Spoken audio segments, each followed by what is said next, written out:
Hello and welcome to Suspended Fanimation. I am your host, Dennis Patholkis, and this is It Worth My Time? Hellboy 2019 edition. Welcome, everybody.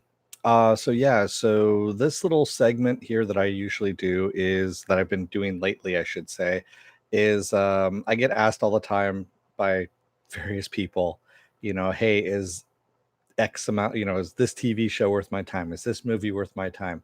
Um, and I figured I might as well do stuff that, you know, I don't have the bandwidth, I guess you could say, or I just can't take the notes on for reviewing it, and I really just don't have time on or space on the channel for it. So that's what this is pretty much. And so this time around, it is Hellboy.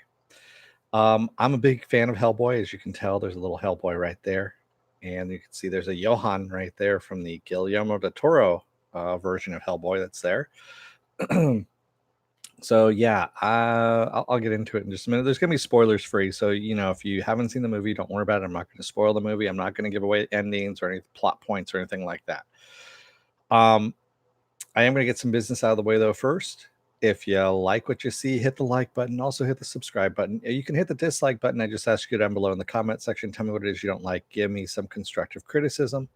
And excuse me, if you want to see when I'm going to be on live again next, you can hit the bell down below here. If you've already hit the bell, don't hit it again. It will unclick it. You can go into the bell settings and get as many or as little notifications as you want. You can also see my schedule up on suspendedfanimation.com. I also mirror that over my Facebook page for Suspended Fanimation. I have a Twitter, I have an Instagram, and I also have a Patreon page as well, but I don't have any tiers set up as of yet. I will do that by the end of this year, most likely. So, welcome everybody in the chat as well. Yeah, I like the Guillermo del Toro movies too, movie Finobi, but the thing was they're PG-13. Hellboy really is not a PG-13 character. He is more of a rated R character, I guess you could say, especially in the comics. So it is from the comics, Dark Horse Comics, and it's so Hellboy is more pulp, like 40s, 50s kind of pulp. If you ever got a chance to read any of those or saw any old serials from the 30s and the 40s, all that kind of stuff, it's a lot more pulpier. And that's what I liked about Hellboy. And it wasn't a linear storytelling. So Hellboy is part of the BPRD, the Bureau for Paranormal Research and Defense. And it's an interesting story. I mean, it's an old-fashioned ghost story, I guess you could say, told, and monster story told in a new way. And it's a lot of fun. Yeah, I'm not going to go into any kind of spoilers, Apple Crow, so I'm not going to give away that one, but yeah, I'll agree. He was actually pretty cool in this one.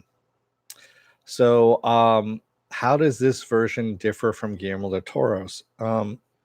Excuse me. God, I don't know why all of a sudden I came on here and I start, coughing up phlegm at this point. Yes, you are on time, Mr. Roboto. This movie was directed by Neil Marshall. He directed Dog Soldiers. If you ever got a chance to see that, actually one of my favorite films of his. He hasn't done a lot of really notable stuff, I mean, until Hellboy. And so the difference is with Guillermo del Toro was able to take some time and draw out the story a bit more. So you had more moments with the characters, getting to know the characters, and he was able to craft the story in a slower pace, but still make it fun and make it work. Whereas Neil Marshall kind of ramped things up fairly, early on, and we got vignettes of what Hellboy was doing. And a lot of stuff was put into a very short amount of time. Yeah, I agree with you. Movie Apple Crow. There was a whole bunch of stuff that happened with Neil Marshall while he was making this. There's a whole speculation of stuff that happened online that some people stepped in, took the movie away from him at one point during the studio did. Lionsgate for editing and things like that. And I really kind of wanted, I don't know, I liked what I saw. Okay. I liked what I saw until some things that were pulling me out of the movie were the makeup. The makeup changed quite a bit. So the red was not showing up on screen well. It was pixelating. It was doing some weird color shifts, things like that, when it shouldn't have. And that was one of the things that kept pulling me out of the movie, because I kept seeing it off his face. And also the makeup on his face. At one point, he touches his horn, his shaved horns there, to file it, and the whole prosthetic moves on his head. I mean, the whole thing. I understand, yes, it's on his head. CGI the damn thing, for God's sakes, because you know that's going to move when it happens. And I mean, if you don't see that in post, it's little things like that that kind of draw people out, out of the movie. So I don't have a cold, Viking bitch. I just, for some reason, I've been out in the sun quite a bit, so it's yeah, I need to be rehydrated again. Was it me, or did someone involved in this movie love the title cards from Preacher? Maybe, could be Apple Crow. Well, there's a lot of the same kind of symbology, Apple Crow, in Hellboy and in Preacher. It really is the same kind of symbology, and you're going to see a lot of the same imagery as well. So Mila Jovovich is in it as well. She plays the Blood Queen. Her character kind of gets, the shaft, if you will. It's not really well drawn out. Ian McShane is a great character, a great actor. And again, there's a lot of things that happen that shorted a lot of the character development, is what happened. So by shorting out the character development, you made a movie that had a lot of interesting moments that didn't go anywhere and didn't connect with as an audience. Now, me as a Hellboy fan, I'm gonna buy it on DVD. I didn't see it in the theater. I probably should have. I didn't. I heard really bad things about it. I stayed away from it just because I was hearing really bad things about it in the theater. I finally got a chance to see it. Liked what I saw. Not enough to where it's going to be my favorite Hellboy movie, but I am going to buy it just because there's some moments in it that are really good, and there's some really good imagery, especially in the very beginning, the opening sequence. The opening sequence was really, really good. It is gory. There is some interesting tie-ins, and I mean they rush through a lot of things. Stuff that took years in the comics to come about. So yeah. Viking Mitch says that's unfortunate. You would think that with all the big Hollywood money, they could do a decent. Yeah, well, they only spent $50 million on it, and I know it says only, but when you see all the other stuff that they did, the special effects to it, they used up that $50 million, and I don't know if they could have pumped in more money, just a little bit more money, just to fix that red effect or whatever it was.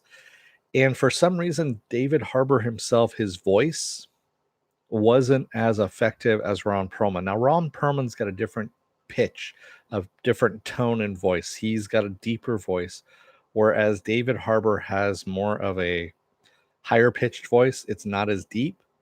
And I almost think they should have gotten a voice actor for him to deepen his voice when he was in character. So, hey, Stanley Tweedle, Insomnia rules. Yes. Not sure where they want to go next, since this covers about a third of the hell. Yeah, I know it. Actually, 2/3, honestly. Apple Crow of the whole Hellboy arc. Daniel Day Kim as Daimyo. Daimyo wasn't great, and so all the hubbub about changing actors and all this stuff. Granted, yes, I know it was about ethnicity and everything. He wasn't in it that long. He honestly wasn't in it. He wasn't in it long enough to even, act, to tell you the truth. Yeah, I don't know why they made Daimyo British. I really don't. It was kind of a weird choice, but yeah, there you go. I did like the backstory on Professor Broom, what they did, and that was an interesting choice. But again, they needed to pick something and stick with it to develop it, and not just rush through things. So there was too many things that were happening, and I know it wasn't Neil Marshall's fault. Excuse me, because it got taken away from him, and that's what ends up happening. I mean, you start having suits get involved in this shit, and they like, oh, that's good right there. Take that, take that, take that, put that in, put that in, put that in. And you start putting a whole bunch of scenes together, but you don't build to them. And that is where you have a problem. Um, yeah, it needed to pick one theme, one storyline, maybe have an opening storyline, like a small storyline, like they did. That would have been great. And then had the yeah, and then built up to the main storyline. Yeah, exactly. Always build before release. Don't rush it. Take your time. Rhythm method is your friend. Yeah, the movie failed really, really big time. And yes, there was a little stinger um, in there, which would have worked well, but yeah, yeah. Um, Again, like I said, David Harbour wasn't my first pick for this role, quite honestly. Who would I have picked for this? Um, Quite honestly, I would have picked Jason Momoa. You know, Jason Momoa is doing everything under the sun anyway. Why not just put him in Hellboy, gear and have him? He's already bulked up as it is, and that's what you needed. I don't care about Doug Jones, honestly. For Abe Sapien, I don't need him in that. There are other people that could actually play Abe Sapien. We don't need Doug Jones playing everything. There's a whole lot of why in this Hellboy. Yeah, there is a whole lot of why in this Hellboy. Apple Crow, I agree with you. I'm not a huge Momoa fan, but I do think he'd make a good Hellboy. Yeah, exactly, Apple Crow. He's got the timbre in his voice. He has got the attitude, the real kind of fuck you attitude, the kind of I don't care attitude. That is where it should have happened. Hey, Sir Cam Lanes. Yeah. What was wrong with the existing Hellboy actor? I thought he did great in the first two. Ron Perlman's old, Penn. He is 65, 68. I can't remember how old he is. I like Ron Perlman. I really do, but he was not going to do this without Guillermo del Toro. He already said this. And Del Toro is busy with he's got something like 18 different projects that he's tied to right now. So there's no way he was doing Hellboy 3. Lionsgate wanted to reboot it. They brought in Neil Marshall because of Dog Soldiers, quite honestly. They wanted something that was going to be a bit more practical effects, which he did do. He actually pulled a lot of them off fairly well. But then they took the movie away from him and started re-editing it. So that was one thing that yeah. He played more than one role in the Hellboy movie. Yeah, I understand that, Mr. Roboto. I'm not saying I like Ron Perlman. I actually literally bumped into him at Comic-Con, quite figuratively. I was backing up and I didn't see him. He's a really nice guy and he's a great actor, but he's too old and he wasn't going to do it. He was not going to do this anymore without Del Toro's, input. And Mike Mignola wanted to move on and do a rated R version of Hellboy as well. So, Mike Mignola has been. I mean, he's putting Hellboy to bed. He's putting Hellboy in the BPRD to bed. And in the comics, I should say. And he wants to focus on other things. but he's also still involved with his baby and wants to make sure that it, if it's going out there in other forms, that it actually meets his standards. I don't blame him for that, quite honestly. He meant Doug Jones, I think. Yeah. Oh, yeah. Doug Jones did play more than one role in Hellboy. Yeah. So is it worth your time to go and see this? Yeah, it is. I mean, it's actually a lot of fun, to tell you the truth. It really is a shitload of fun. It gets boring near the end a little bit, but just a tiny bit. But there still is a lot there. I mean, like I said, they throw everything at the wall in this, and it's actually a lot of fun. And the special effects are good. Would I have paid to go see this in the movie theater? No. Am I going to pay for it on DVD? Yes. It's one of those movies I can see myself watching a couple of times here and there. And that is what you want. You want, rewatchability in a movie, something that's going to be fun. Not boring, I should say. It just slows down movie for movie. There's something that happens. I don't know what happens literally, but there's a part that just kind of stops. Like they didn't know where they were going with it at first. And then it slows down and they ramp up to the end, and then the end kind of just happens. And you're like, okay, sure. And then they go into this little after bit, the stinger, if you will. And the stinger is actually kind of cool. And you're like, okay, I would have liked to have seen that movie. And yeah, I rented it on Amazon is what I did. It was worth the rental, and I'm going to, like I said, I'm going to buy it on DVD. I like Screw on Head as well. But Screw on Head, he did so there's an animated pilot for Screw on Head that he did for MTV, he being Mike Mignola, voiced by Paul Giamatti, and it's really good, but it never caught on. And this movie itself, cost $50 million. I was just looking at this on IMDb before I came on, and it got worldwide gross $44 million.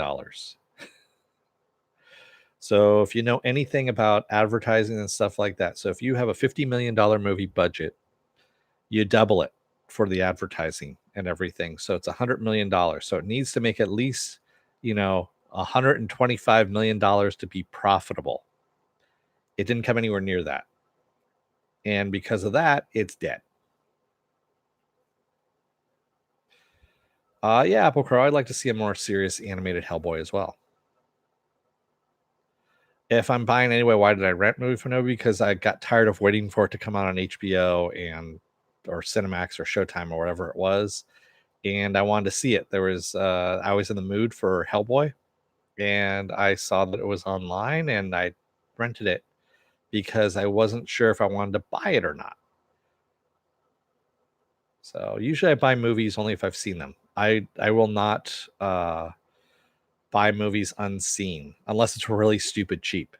If it's like $5, I'll do that. I did that for The Mummy. Tom Cruise's The Mummy. I think I got it for $3. It was on Blu-ray for $3, and I started laughing. I was like, all right, I'll buy that. And I bought it, and it wasn't bad. I mean, it wasn't good by any means, but it wasn't bad. Yeah, I like more animated Mignola as well. I mean, quite honestly, all you do, so in animation, you set up turnarounds and things like that, the style that you want to be in, and Mignola could do his whole style of artwork, and you can just send it out to the animators, and they will do it in Mignola's style. It's really not that difficult in that part to make it look like Mignola's work. Yeah, it was worth the $3, Apple Crow. Have I watched it since? No, I haven't, but yeah. I thought Harbor did a great job for what he was given. Harbor wasn't bad, but again, he was not the person for the role. His voice does not carry his demeanor. He is dad, is what he is. What he's actually in the James Bond movie Quantum of Solace. I was just watching it again on one of the movie channels, and he's the CIA agent who is Felix Leiter's supervisor in Quantum of Solace. Go and watch it. I was kind of blown away. I was like, holy shit. And I'm watching it, and he plays a sleazy dad. That's really what he is. He's a sleazy dad in that one. In Stranger Things, he's dad, essentially. And that's the whole thing, is he plays no matter what he does, he kind of plays a dad-like character and doesn't have that I hate using this word all the time. I kind of overuse it, but the gravitas, if you will, of bringing some, of a leading man, of being able to go beyond the character and bring us into that. All I see is, yeah, his voice didn't match his demeanor, his body movements, things like that. They actually tried to, the animated version of his character in some of the scenes was better posed than he did when he was, yeah, when he was acting. What time was the prior one set? You mean what time frame is this in, Mr. About? Its current times is when it's set. So, good night, movie Fanobi. Yeah. So you don't see him as Red Guardian. Depends on what they're going to do, Sir Cam Lanes. If they're going to do Red Guardian as the older Red Guardian, where he's more of a guardian, if you will, to the up and coming Soviet soldiers, or in this case, the Sparrows that Natasha is going to be in, all those girls. I can see him playing that because, again, he's a dad character, and having him as an older superhero in this outfit that's kind of a father figure to them, to a guardian, if you will, and I can see him playing that then. But if they're going to go flat out superhero with him, no, I don't see him playing it that way. Yeah. Oh man, I'd love to see an 80s Miami Vice style Hellboy movie. That would be kind of funny, Apple Crow. That would be. I think that's the route they will take. Yeah, I'm pretty sure they will, Sir Cam Lanes. Fahey is not stupid. When he casts someone, he already has in mind what they're going to be playing, how they're going to be playing this. And yes, he is the person that is casting. I know they have casting directors and stuff like that, but he is sitting there with the casting directors going, I want this person. Yeah. So did Hellboy ever do Miami? I don't know. I can't remember any of. No, probably not.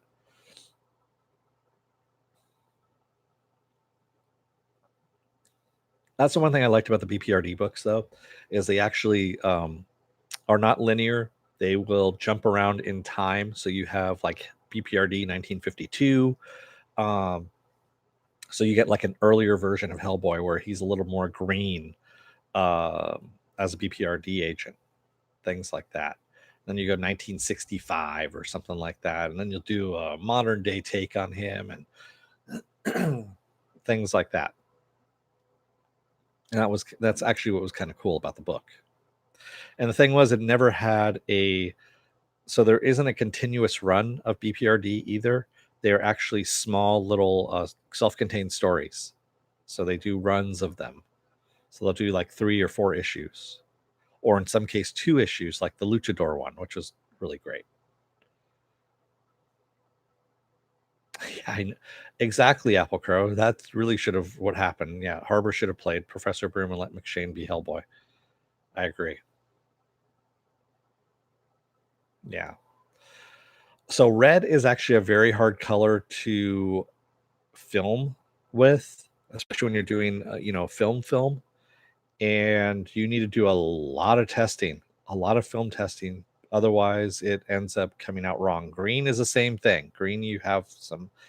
So when you see Gamora on screen with the green skin and all that, they tested the shit out of that to find out what color green is actually going to work. And because of course they're shooting her against a green screen as well, so they don't want that to wash out. Yeah, there you go. They should have done a lot more testing for this with Hellboy.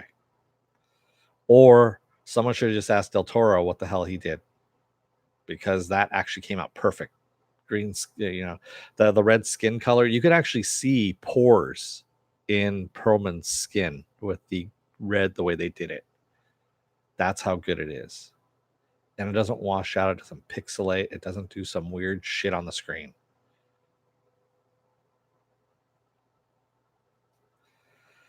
So yeah, like I said, it just kept pulling me out of it. He would turn his face, and then everything would go, it just kind of pixelate for a second, and nothing else would pixelate except for that.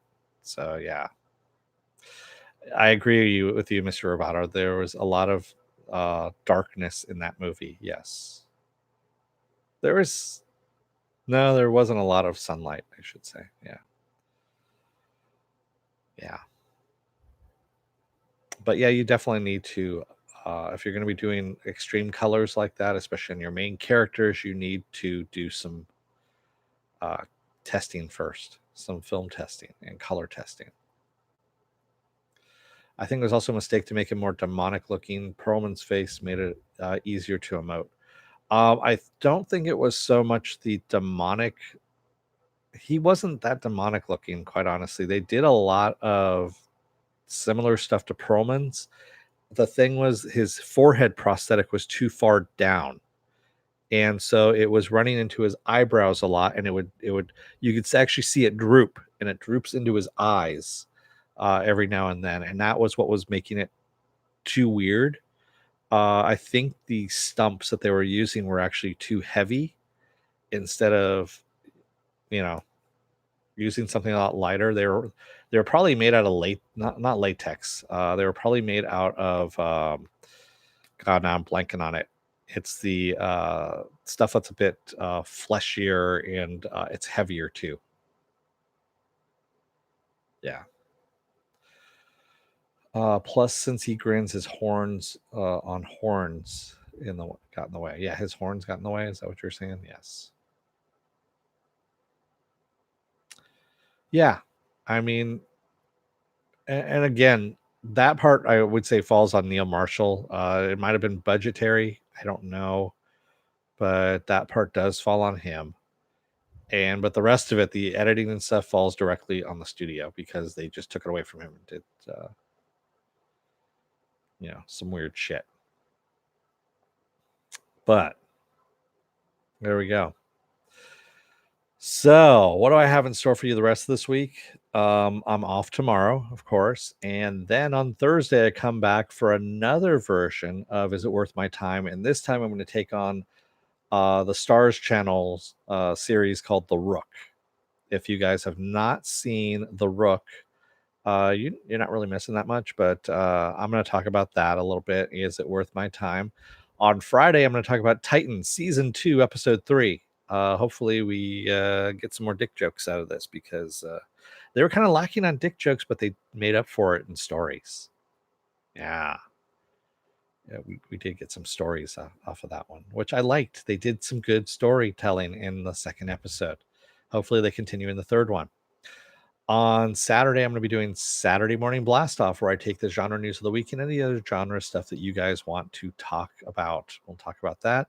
Sunday, of course, is Preacher, the final episode of, or not the final episode, the final season of Preacher. Yes. The next to the last episode, the penultimate episode of the series. And wrap it all around again on Tuesday with another version of Is It Worth My Time?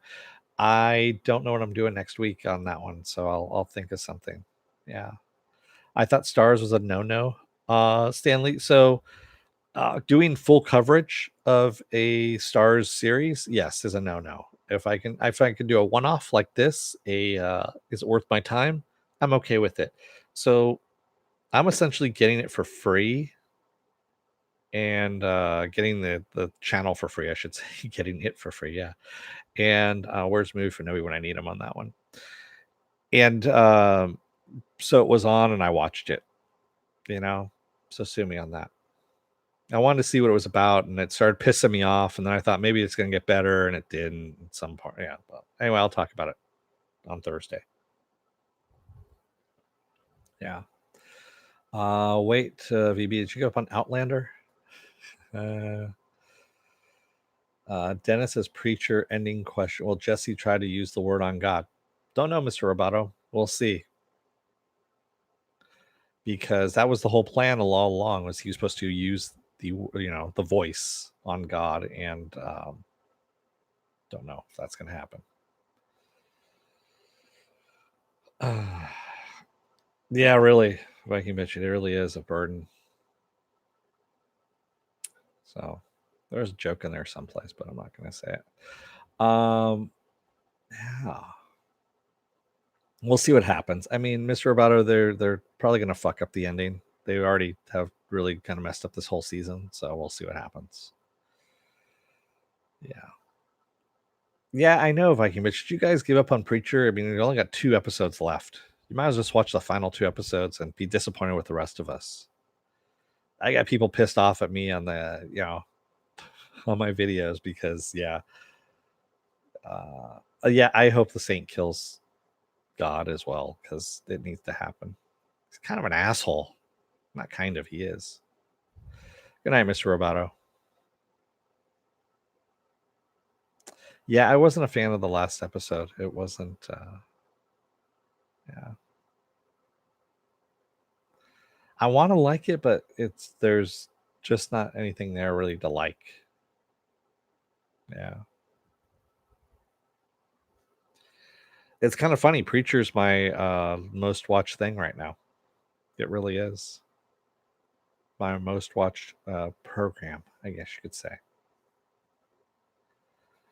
But with that said, if you like what you see here, hit the subscribe button, hit the like button. Also, if you want to see when I'm be on again next, you can hit the bell. If you want to see when I'm going to be on live again next, you can also go to my Facebook, or excuse me, my my page, suspendedfanimation.com. See the schedule up there. I also have it on my Facebook page. I have a Twitter, I have an Instagram, I also have a Patreon page. So I found you on that other channel through Preacher. Ah, nice, Pen. Yeah. A little late. Sounds Hellboy's not worth the time. Actually, it is near Erie. Yes, there we go. I had to remember how to say your name. Sorry. It is worth your time. If you're a fan of Hellboy, it's fun. I mean, if you want something that if you can rent it for cheap, it's fun. Yeah. With that kid named John. Oh, that's right. Wow, you're way back when. That was a couple of years ago. Yeah. Yeah, I don't know what John's doing now. I mean, I see him every now and then on Facebook, but yeah, I don't know exactly what he's doing. He's got a sugar mama, so got a rough life going there. I just added Hellboy to my Netflix queue. I still get the wow, you still get the discs? Nice. There you go. Yeah, like I said, it's fun to watch. Like I said, I'm gonna buy it too on probably Blu-ray. I don't need the 4K version. So that should be enough for me. Hey, Apple Crow, who doesn't need a sugar mama? I need one. It would make life a lot easier. Is that Netflix disc thing still going? Yeah, it is. It still is, Stanley Tweedle. Oh wow, you finally watched Shazam last weekend? Yeah, I bought Shazam. Shazam's actually a lot of fun. That one is a ton of fun, quite honestly. That when I saw that in the theater, actually Sasha and I went and saw that in the theater, and probably the most fun I had in a DC movie in a long time. I mean, a long time. Yeah.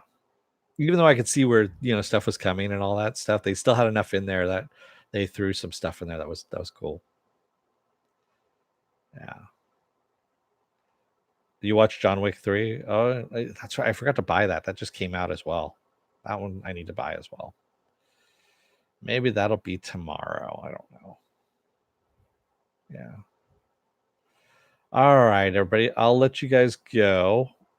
Thank you, everybody who joined me tonight in the chat. Thank you if you made it this far in the video. And I'm going to let you guys go for the evening. And I will see you on Thursday for Is It Worth My Time? The Rook edition. Yeah. So don't let the door hit your ass on the way out. Otherwise, you may get hit in the ass with a flaming sword from a certain king of England. I'm not going to say who it is. But anyway, thank you, everybody. I will see you on Thursday. Have a nice night.